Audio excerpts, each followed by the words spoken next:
Salut à tous, on se retrouve aujourd'hui pour une petite vidéo où on va parler de cette bécane. Petite Scorpa 250 SY, que je me trompe pas. Voilà, c'est une SY avec le petit moteur Yamaha, 250 cm3 de temps. C'est vraiment une chouette bécane. Et j'en profite pour faire la pub de l'atelier Mini Wheeling. Et oui, c'est pas que des vidéos sur YouTube, c'est aussi un atelier en physique où on peut s'occuper de ton deux roues, que ce soit de la mobilette, du scooter, de la 50 à boîte, on s'occupe de tout. On se trouve dans le 44 à Pouillé-les-Coteaux. N'hésite pas à nous contacter si tu as besoin d'informations. Il y a l'adresse mail de l'entreprise dans la description de cette vidéo. Allez, à bientôt et je te laisse avec la suite. Et surtout, sur cette bécane, j'avais le pneu arrière à changer.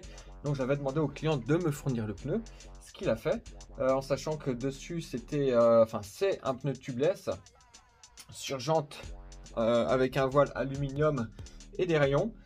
Et voilà, cette bécane n'a pas roulé pendant un bon moment.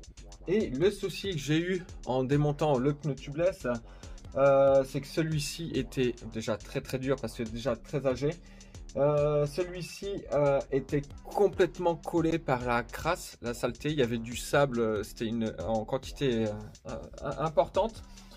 Mais surtout, celui-ci était complètement rempli de bombes anti-crevaison. Alors, c'est pas une bombe anti-crevaison, je te mets là le produit.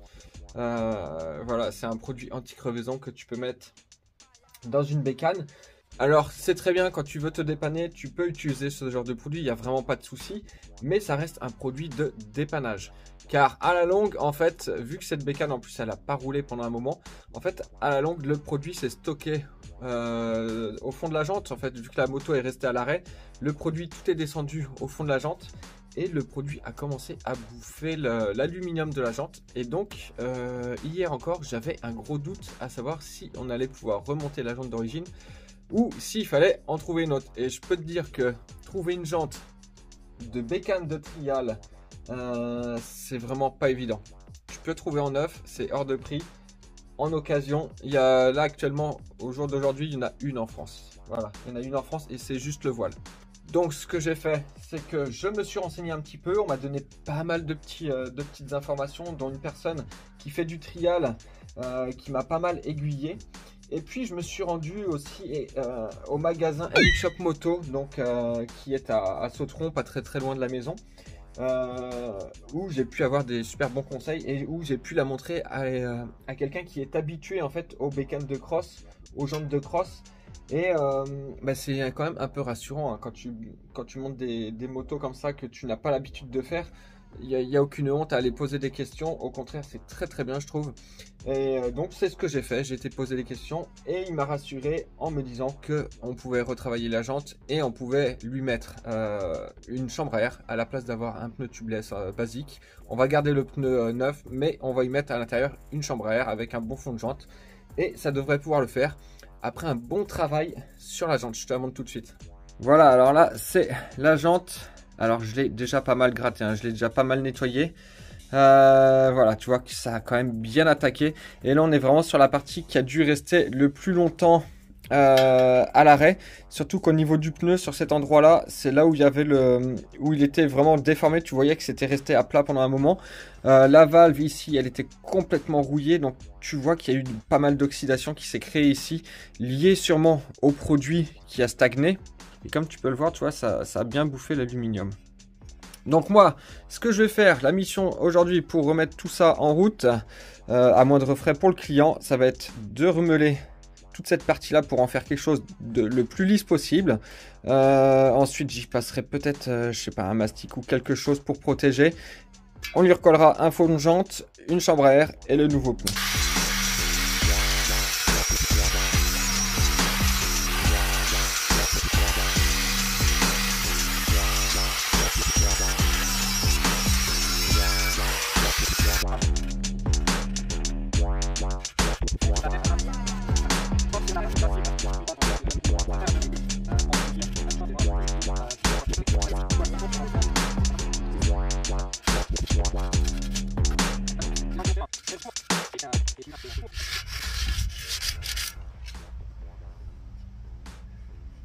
Ah, c'est propre ça, ça si on s'en rendra bien compte en vidéo là.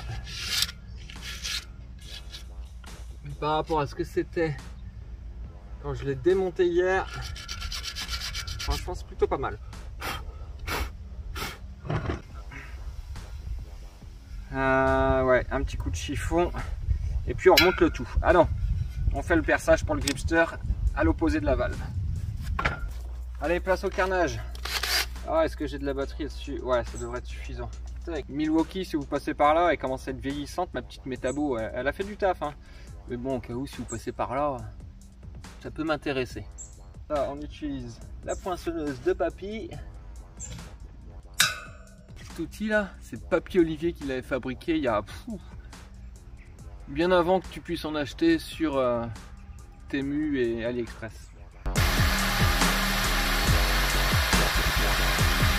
Impeccable, il rentre pile poil. Alors tu vois le gripster, à quoi ça sert? Ça va venir faire une bosse sur ta chambre à air pour venir la plaquer contre ton pneu, mais également il va venir plaquer, hop, les deux côtés du pneu, hop, il va venir les plaquer contre la jante. Tac. Et ça, c'est plutôt pas mal. Voilà, nettoyage de la jante et je remonte le tout.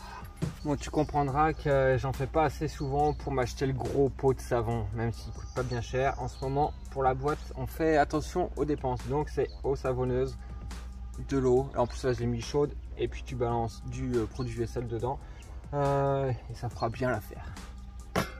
T'as vu? Fais-le sur une petite palette comme ça ou un seau ou un truc comme ça. C'est bien pratique quand t'as rien d'autre. Tac. Je vais remettre le fond de jante dessus. Hop.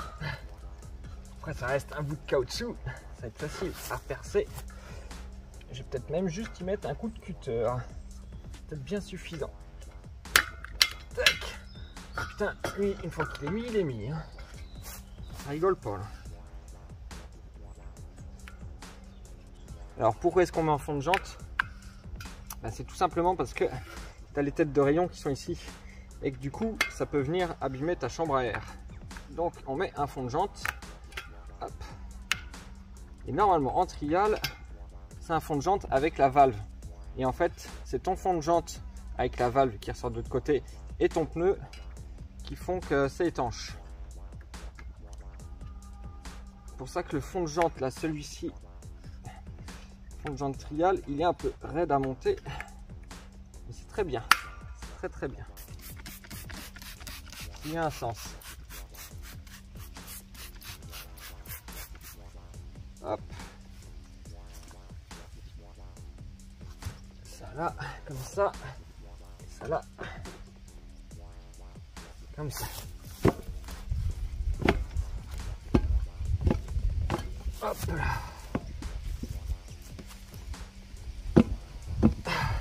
Toujours un plaisir à faire ça.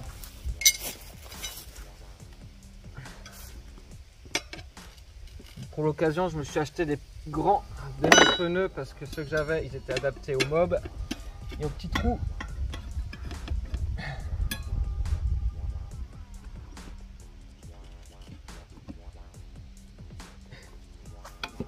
Voilà. Voilà, il va tout seul presque. Putain, mais il fait moitié chaud même aujourd'hui là. C'est quoi? On a enfin un bel été, mois d'octobre. Bon, pour faciliter le tout, un petit coup de spray, de savon. On en met partout, hein. De toute façon, c'est pas bien grave. Là, ça va surtout m'aider à la faire glisser dans le pneu. Hop, je garde l'écrou en bouche. Hop.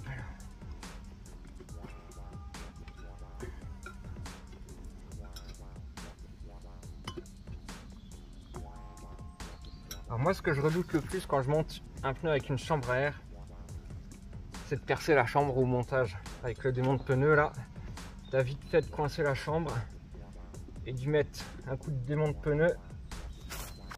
Moi, je que le chef il est pas là, c'est avec ses petites mains, bien plus facile. Hop là.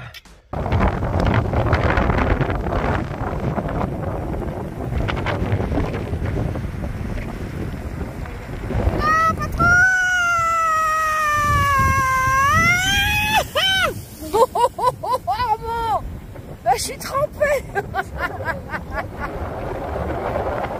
Lâche, lâche, lâche, lâche, lâche, lâche. Voilà, un petit peu autour. On va pas te scratcher dans les autres. Ouais, bravo mon cœur. De pneus là. Ça coûte une couille. Ça coûte très très cher des démonts de pneus comme ça. Mais quand t'as pas ça, bah, tu peux rien faire. Hop là. Allez, le gripster est passé. Voilà, super.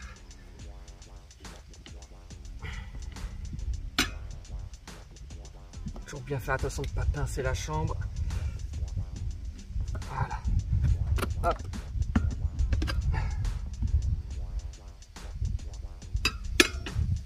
Pareil, quand tu montes un pneu comme ça, sois pas trop gourmand. Vaut mieux y aller petit à petit. Contrôler que tu pinces pas ta chambre. Hop, voilà.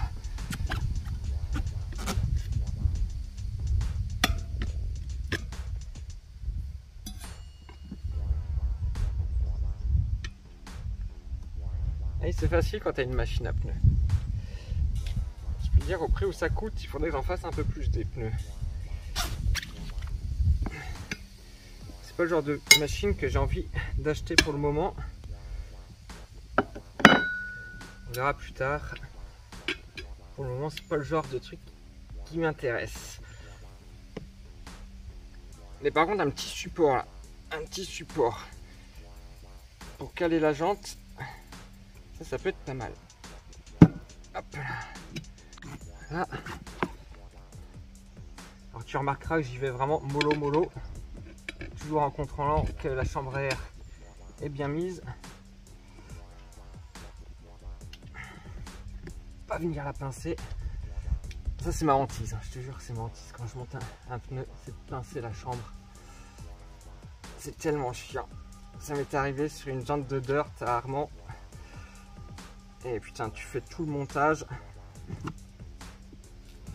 pour te rendre compte que finalement tu as explosé une jante. Surtout sur les petites dirt, les pneus des fois ils sont plutôt raides.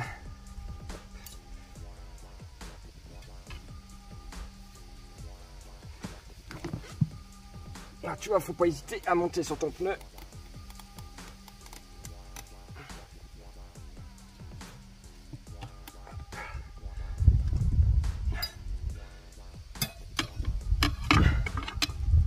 Je suis désolé, t'as pas une très belle vue là.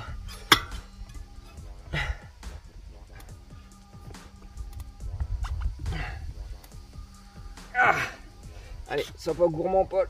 Encore deux. On va faire des petits coups encore.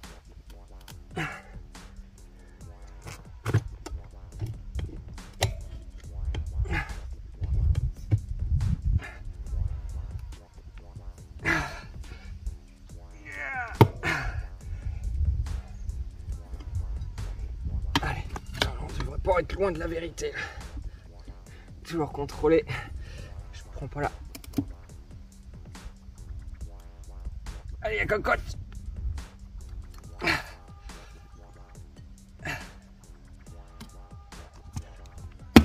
Voilà, allez. Ah putain, il manque rien là.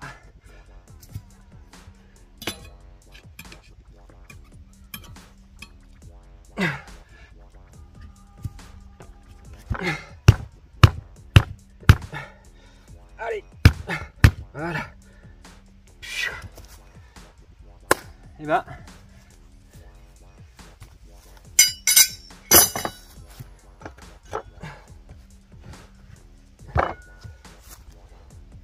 je veux dire que c'était pas une mince affaire.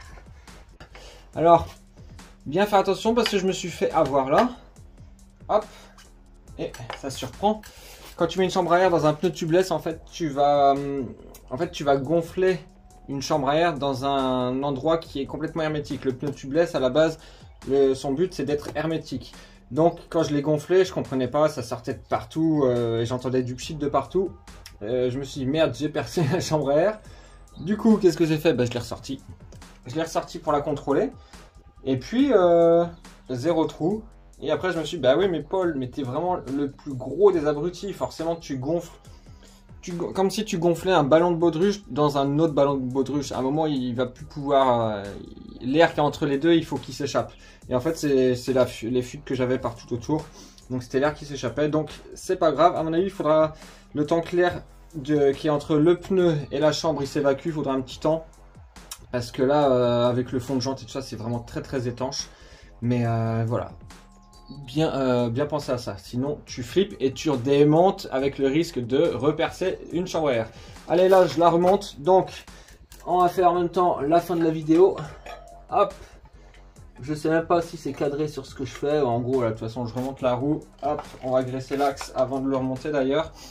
Allez, moi sur ce, je te laisse. Je finis de remonter ça. Et puis après, j'irai lui mettre un bon petit coup de Karcher. Et puis, j'appellerai le client pour lui dire ta bécane, elle est prête. Et ça, c'est cool. Allez, abonne-toi, mets le petit pouce, la petite cloche des notifications.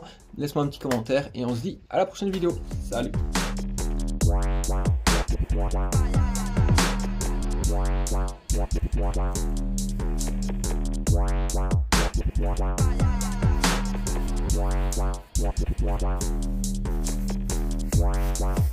Wow.